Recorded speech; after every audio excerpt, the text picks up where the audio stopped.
on it. Hi, everybody. Welcome to Rev Shots. We're really excited for you to join us today.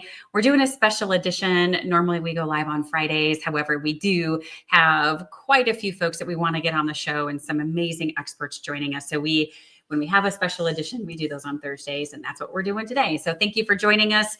As you all know, Rev Shots is designed to give you quick hits of wisdom brought to you by experts in their field. So it's giving you this sneak peek into conversations that are happening all around the world right now. And quite frankly, if you're thinking it, we're probably talking about it. So thanks for tuning in. Our whole goal is to give you tactical and very practical, very pragmatic things to address any potential roadblocks and challenges you're experiencing right now so you can move forward. So thanks for joining. I'm Dion Major, your hostess and leader at Revenue by Design. And today we have with us David from Tekyz. Again, love your name. Love the fact that you were able to get that. So Dave, tell us a little bit about you and your background, please. Okay. And thank you for having me on Rev Shots, Dion. I'm really excited. I've been in software development for the last over 35 years. And of course, the industry's changed a little since I started. I've been involved in enterprise early in my career and in the startup community for the last 17 years, as well as working with mid-sized companies. So everything today is AI. This is what it's all about. Yeah, it's interesting. It's been around a lot too. I don't know about you. I've got some different opinions on AI and all that good stuff. I'm not always an early adopter on that. But I think, David, the fact that you have that much experience, 35 years, it's really interesting the rate of change we're seeing as well. So I look forward to talking with you a little bit more about that level of experience. And so we'll dive into that with our next question. We ask all guests, what is the one topic theme you're hearing right now in conversations that you're having with clients, colleagues, prospective clients, and what are people doing about that particular topic to address it successfully? And I'm going to talk about two things I'm hearing, because I hear one thing from startups that are really early stage, and I hear something else from existing companies that are just looking to scale up or to stay up. Is another way to look at it. So from startup, what I hear is that it's impossible to raise money, and which isn't true, but it's because one of my clients just raised $5 million. Interesting. But it's really difficult, and that client was so incredibly well positioned to raise money, both because of the technology that we developed for him, as well as his position in the industry and the advisory board that he's able to bring together. But that's very unusual. I mean, your chance of raising money now is so small if you don't have big gravitas in a particular industry and a team that's behind you that's really impressive. Yeah. So David, that's really interesting, because sometimes I think we get in our head that if it's going to be, it's up to me. And we think there's a silver bullet for some things. But what I hear you talking about is, in order to be successful, it's normally a formulaic approach and involves anywhere between 3 and 5 things in our equation that we need to be doing somewhat well. That's kind of what I'm saying, right? That's exactly right. Right. That you need to bring with you, and that you need to be doing well, because you can bring things with you because of what you've done in the past, which has a big impact, especially in this fundraising world. It's not the only thing that gets you funding, but it's an important piece, as well as what you do in terms of assembling your team and building your business and getting support from big hitters in the community, saying that this is a product that's, that the future needs to watch. And there's a lot of things you need to do for investors at any level: seed investors, angel investors, and VCs, forget it, right? Right. And my client ended up getting his funding from individuals, and the big piece of funding came from a company that is looking to leverage his technology in the future, and they wanted a big stake in it. So there are a lot of different ways of raising money, right? My client's smart and creative, and he's in healthcare and has tremendous healthcare credentials. So these all played Got a it. big role in his ability to do that. Yeah. Um, and what companies are doing is, instead of to solve this problem, instead of trying to raise money, smart Mhm. ones go out and start to generate sales from their customers even before they develop their software. I mean, actual revenue from where the customers write them a check, and they have to make certain promises and provide some kind of really high value opportunity for the customer to want to buy into. And if the problem they're solving is big enough, the customer recognizes that this is something they have to have once it's available, and they don't want to miss out on this opportunity, then you can start to generate revenue early, which does a couple things. One, it gives you money to fund your development. Number two, it proves that you have product market fit. Yeah. And so many startups launch into the market with no product market fit, just believing in what their product. They're wearing the black robe, and preaching about the product instead of the white coat, right? Yeah. And Yeah. being the clinician and Yeah. saying, here's the metrics. I know, I've got product market fit because I have proof.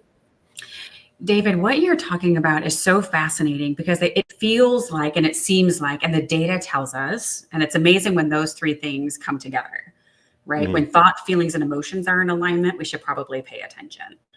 And for so long, it was, oh, we have this really great idea. Great. We're going to throw money at it.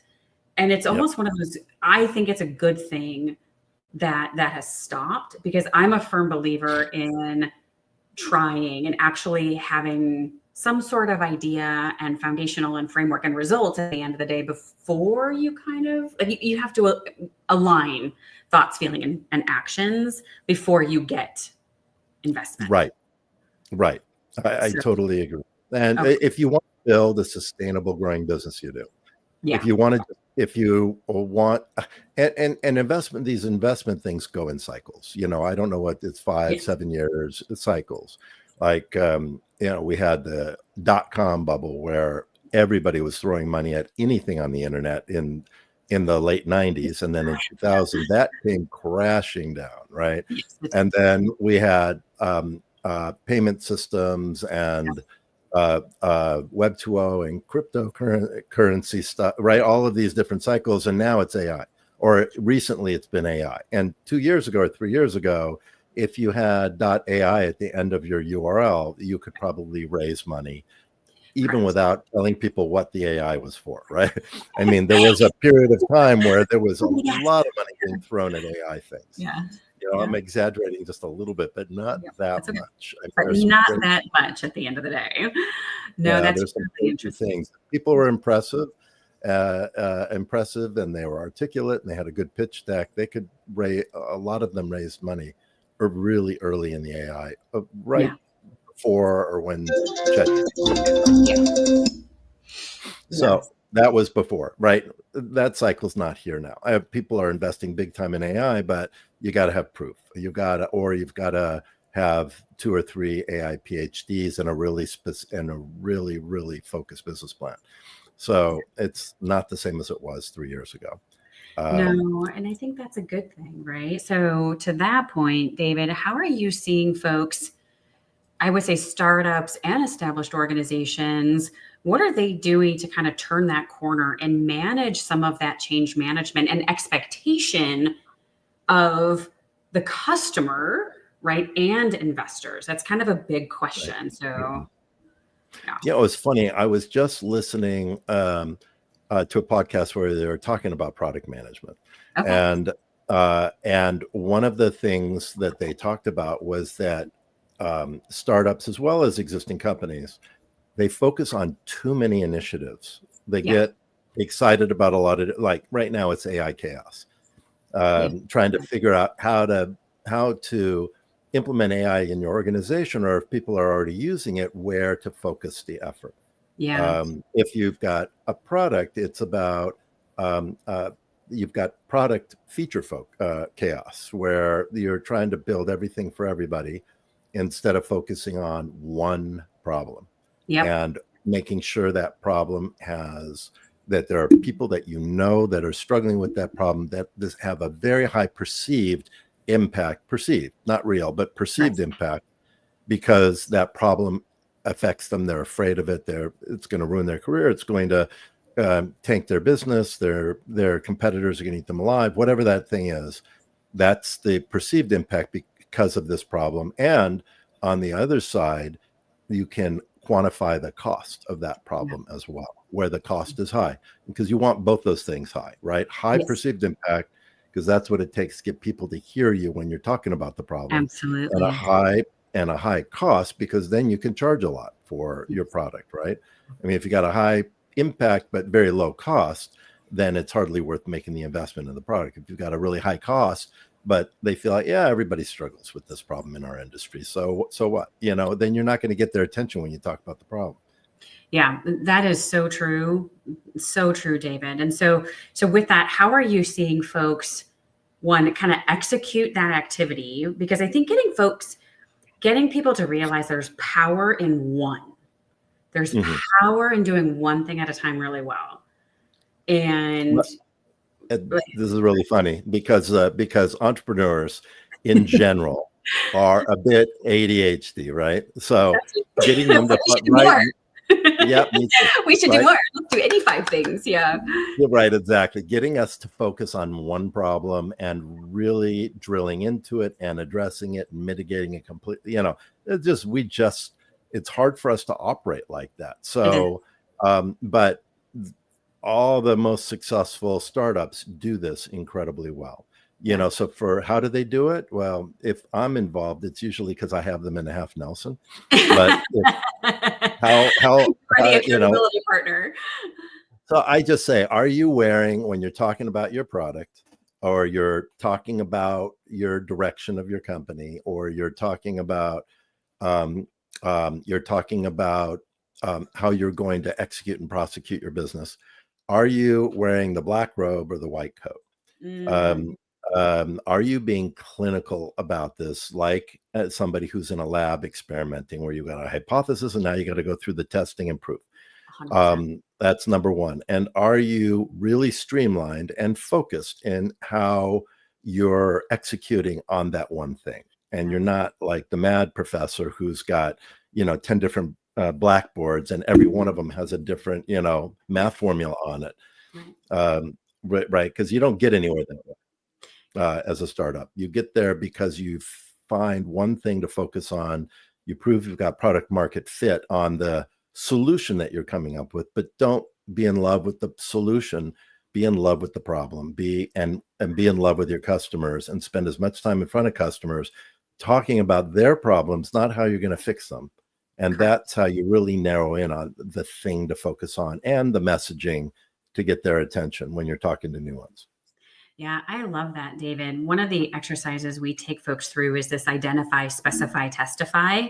I couldn't think of a better word that ended in the FY. I like that. We'll say execute, right? But to your point, it is about identify and then getting really specific around it. Because I think vision setting, there's a whole host of activities and things out there for us to kind of work on at an executive, whether you're at a startup or an established organization. But identifying, like setting this big vision. But then to your point, what I hear you saying is then getting really specific around what does that look like? What are we solving for? Who cares about it? Let's get really specific on those particular levers that we're going to pull. Then we think about testify.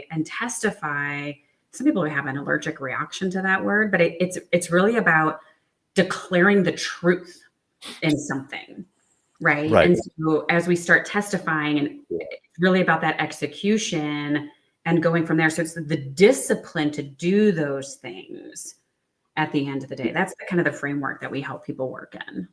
Yeah, testifies a really, good one at the end of the day. It's people are allergic to it. They're afraid of it. Founders avoid the testify part because it's not fun. The testify part is not the executing on that and getting proof of concept is not a fun process, because it means that you're creating risk for yourself. You're taking your product at whatever stage it's at. Very often, if you're really a business oriented founder who's going to drive success, you don't even have a product yet. You may have some design mock-ups, and you're in front of customers asking them to buy this. think. Mm-hmm. So that's what founders are afraid to do. They're afraid to ask customers to buy their product before they feel it's ready. And Yeah. it's only ready when it fits their picture of what this thing should be, not when it's fitting what the client needs because of the problems that they're struggling with. Yep. And so the founders always wait too long, or most of them wait way too long to start to ask people to buy their product, only to find out they can't get anybody to buy it, or they built the wrong thing for the wrong person. I mean, Yep. this is so common, Yes. So if you're really focused around the finances with the idea that I've got to generate revenue or there's no business, and I need to generate it before I think I'm ready to start generating it, which is scary because I'm getting in front of people. They may say, this is stupid. They may say, no, you'll never sell it for that. Right now, you're having to face truth really early. And but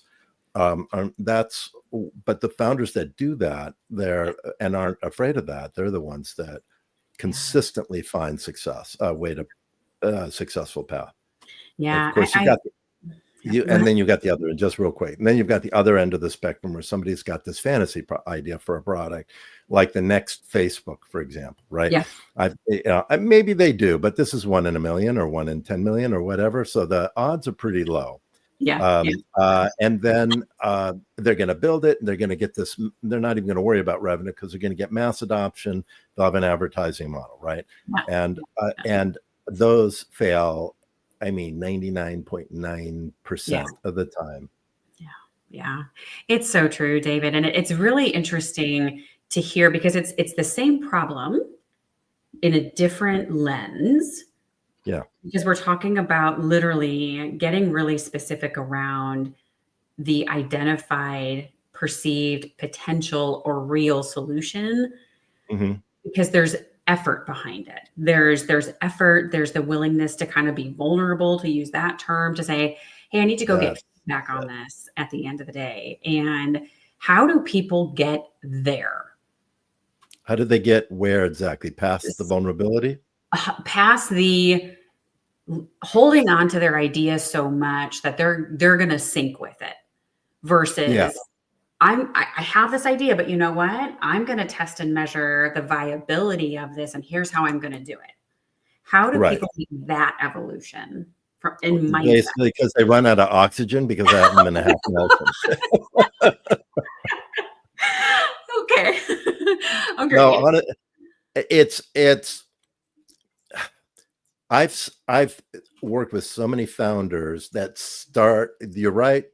We're going to do this clinical process, and I'm going to do all the testing. And before I do that, I'm going to do the research necessary because there's a very prescribed process for figuring out who's that early adopter niche, who's the stakeholder in that niche, what's the cost, what's the perceived impact. What's the right pricing model for my product? How do I position it to them so that they recognize the value and then go out and get right? There's a real prescribed process, but it is tedious to do it in its current form, to do, especially in the niche part of it, the niche analysis part. And once I work with founders, we have a methodology called Launch First that does this, right? And some founders have the grit to get through it all the way through because it requires getting in front of a lot of customers. It's not in a very iterative fashion, breaking it down by problem statement, by niche, and measuring and scoring each of these intersections between the problem statements and the niches. And usually end up having, 15 different niches and 10 to 20 different problem statements that your high level problem solves when you step back and you put the shoes on for each of the stakeholders in each of these niches. Then the problem statement starts to sound a bit different. And so when you score these intersections, it's a tedious process and you don't know enough to just be able to score it on your own. And so you're having to make 1 or 2 calls to stakeholders in each of these niches to find out what they're struggling with and how that relates to the problems that you've identified, which helps you refine the problem statements. But it's a tedious process because as a founder, you've got one job when you start, and that is figuring out who that early adopter is, right, and how to price your product so that and proving that they'll buy it, and what's the top 1 or 2 problems that they have. That's all you have to do. as a founder when you start any kind of startup, Yeah. whether it's software or a retail or anything. Yeah. Yeah. I think that's so true, David. And I, what I hear you saying too is a couple of things. One, you kind of have a program and a formula that can guide people through that. And then I think the undercurrent of what I'm hearing is by going through that program and process, it actually also heightens potentially their awareness of when are you wearing your vision setting hat? When are you wearing your specification hat? Right. And just recognizing that situational awareness of what's needed from you when, at which stage of the program you're in. Right. Because I think And as far as I'm concerned, you're always wearing that white coat. If you're yeah, a really good founder, you'll put the vision hat on while you're wearing the white coat from time to time, right? 100%, 100%. And do Yes. the vision boards and all that stuff is really great as long as you can step back and say, okay, here's the economy of my business, right? It's right in the center. Yep. And how do I tie my vision to the financials, my marketing to the financials, my development Yes. to the financials, right? All of that has to be justified by that this is a good financial decision for the company, even if we're deferring income as a result of it, but it's based on a very, very well understood model, right? Yeah. Well, how it's going to result in more money because we're deferring something, Yeah. right? Yeah. Like a loan, you loan money, but you don't loan it to anybody. You loan it to people you know are going to pay you back, and Hopefully. then the percentage of interest you charge is going to be based on their ability to pay you back. So Yeah. if it's a little riskier, you charge more, but it's all tied down to if your return isn't consistently above this, then you don't have a business. Yeah, it's so true, David. I love all of that, right? And just keeping that clinical mindset. But then I hear you. And then also in addition to that is going, okay, because I hold meetings with folks too, right? And we have our clients and we walk through, okay, this purpose of this meeting is, and you're a member of our executive groups, right? And so Right. we talk a lot Right. about purpose and stuff. And we say, okay, for right now, what I need you to do is this is a brainstorming session. And you're almost giving people permission to not take action because you need their thought process. And then you say, great, now we're going to schedule a next meeting where we're going to turn these ideas into action. Here's everybody's next steps. And sometimes that feels really tactical for people, or maybe we think we don't need to get that granular, but I think we really do to be successful. Oh yeah, you have to be. You have to be granular and put it into a plan. Otherwise, it becomes a malaise of all of these things, and you're not getting anything done, right? Yeah. Or you're focusing on the wrong things. You're focusing on the things that what happens is you focus on the things that make you feel good, Yes. not the things that are going to push your business forward in a financial perspective, because those things very often don't feel good, right? Correct. Yeah. And we are creatures that seek comfort and affirmation and all that good stuff. So Yeah. I love that. Oh, pursue the vision, right? And build the product, because that's fun. Yeah. That's exciting. You're seeing your vision come together as you're building the product. Nobody's going to buy it, but it's so satisfying. Well, let's do everything we can to avoid that for sure. So That's what I try to do. yeah, right. So for everybody, we host Revenue by Design started 2 executive group meetings last year, a virtual group that meets virtually. And as David and I are both here in Southern California, we're in Orange County, we started an in-person group. If you're in Orange County, you're welcome to join us. If you are an executive and want to find a group that can help you with these very things we're talking about, we encourage you to join that. I say all that to say that, David, one of the things that came out of our meeting this morning was scheduling a startup founder goal setting workshop that we're going to be launching here in Orange County. So we'd love to have you join us for that as well. I would love to be a part of that for sure. Yeah. So if you are a founder in Orange County in a startup in capacity, so be on the lookout for that information coming soon. If you would like a copy of the Identify Specify worksheet that I have for folks and the Revenue by Design annual plan, you can absolutely request that as well. We'll get that off to you. And I'm sure Dave's got a few things that he would like to tell you where to go to find him and his team and Tekyz and things that he has to offer. Dave, where should people find you? And I just want to say the Revenue by Design stuff is exceptional. So if you haven't been exposed to it, you really should find a way to do that. Tekyz, you can find me at tekyz.com. You can see how Tekyz is spelled right over my head. And if you want to learn about Launch First, that's a startup methodology. At the top of the homepage, you'll see the Launch First menu. Click that, and it'll tell you all about what Launch First is about. And you can reach me directly at david@tekyz.com. And you can search my name on LinkedIn. I'm easy to find on LinkedIn. Yep, absolutely. Well, thank you for joining, David. I really appreciate it. We look forward to having you join us for our Startup Founder Goal Setting Workshop here that we'll be doing in Orange County. That'll be a lot of fun. And tomorrow we have our regularly scheduled Rev Shots show at 10 a.m. Pacific with Roderick Jefferson. And I think next week we are actually doing our Workout Wednesday, where I will be talking about goal setting and sharing with you some tidbits. So thanks, everybody. Hope you got some value out of this. Make sure you're identifying, specifying, and testifying your plan, working with David on your Launch First program. And we look forward to seeing you at our next show and/or sooner. Thank you so much, everybody. Make it a great day. Thank you, Dion. Bye. Thank you, David.